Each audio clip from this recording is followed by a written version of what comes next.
Welcome back to Morning in America. The University of Nebraska has fired its head football coach and esteemed alumnus, Scott Frost. It was only 3 games into his 5th season and just a day after the team's 45-42 home loss to Georgia Southern. Yeah, that'll get you fired. This amid a series of other stunning upsets in college football over the weekend. Let's bring in Michael Felder. He's a college football analyst. He joins us regularly here. Good morning, Michael. Thanks for joining us. And it's always good to talk to you, Mitch. How you doing? I'm doing great. Scott Frost not doing great, although maybe he is, because he's going to make $16 million to not coach. That's what the buyout was in his contract. It seems like they had to fire him, but man, that's a hefty bill to pay to still be bad.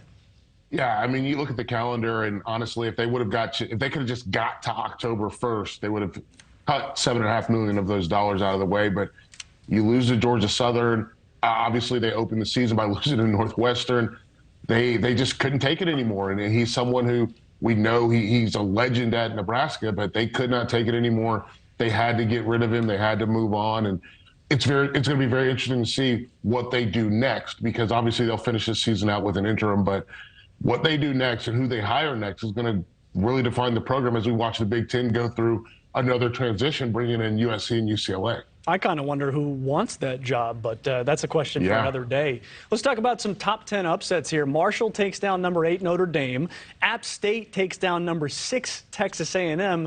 Maybe Texas A&M was distracted ahead of its matchup with my Miami Hurricanes. We'll have to see.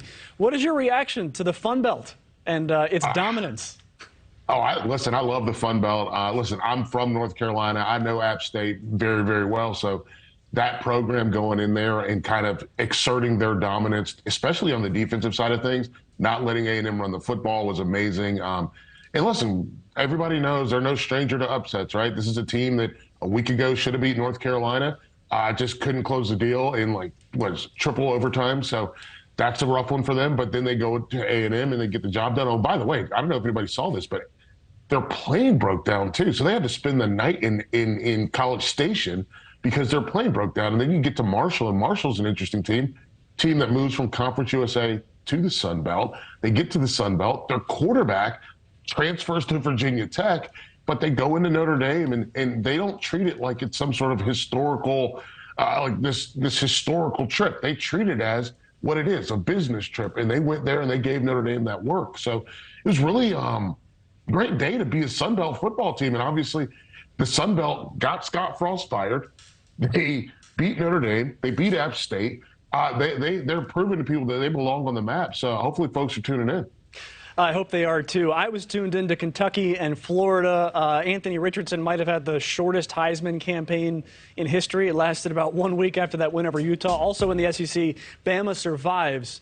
And there's something about playing in Texas for Alabama, whether it be Texas or Texas A&M. They struggle with both. Where do you want to take it in the SEC? Kentucky's now a top 10 team after beating Florida, and Bama a 1-point winner. And now they've dropped to number 2 behind another SEC team, Georgia, in the AP rankings. Yeah, right now, I think what we're looking at is a 3-horse race, right? We're looking at Ohio State, who's not in the SEC. They're in the Big Ten, but then Alabama and Georgia. So we'll start with Alabama. Alabama, I think that was a tone setter, message sender for Nick Saban to let his team know that you're not that good. And I think Nick Saban does things like this where he's going to win the game, but he's going to make sure they understand you're not that good. And I think that he's going to feed off this all season long. Hey, do you think you don't need to go to study hall? Do you think you don't need to do those reps? Do you think you don't need to watch film? Because remember, we almost lost to Texas because of you. And I think that's going to be a part of it. And I think when we flip it over to Kentucky belongs in the top 10. I think that you hit the nail on the head with the very short-lived Anthony Richardson Heisman campaign because, man, Kentucky, the difference between Kentucky and Utah, it felt like size. It didn't feel like game plan. They had a very similar game plan. They had a very similar approach. I think they pulled from that Utah game where they were like, oh, they don't cover the tight end. And then they were hitting their tight ends early on, and then they found ways to be a little more explosive. But yeah, the size was the difference, and they had the size to compete with Florida. And so listen, Florida's going to have, they got to play LSU. They got to play Georgia. This is going to be an interesting first season for Billy Napier because you're riding high with a top 10 win. And then all of a sudden Kentucky comes into town and they beat you what is this? This only the second time they've won in Gainesville since like the 70s. So this is a huge deal. I'm looking forward to watching what Kentucky's able to do. Will Levis, you're making me a believer, man. If you don't know the name, you're going to find out. That's Michael Felder. Thank you for coming on. It's always fantastic, man. Take it easy. Thank you for watching. Go to newsnationnow.com to find NewsNation on your television provider. And don't forget to click the red subscribe button below to get more of NewsNation's fact-driven, unbiased coverage.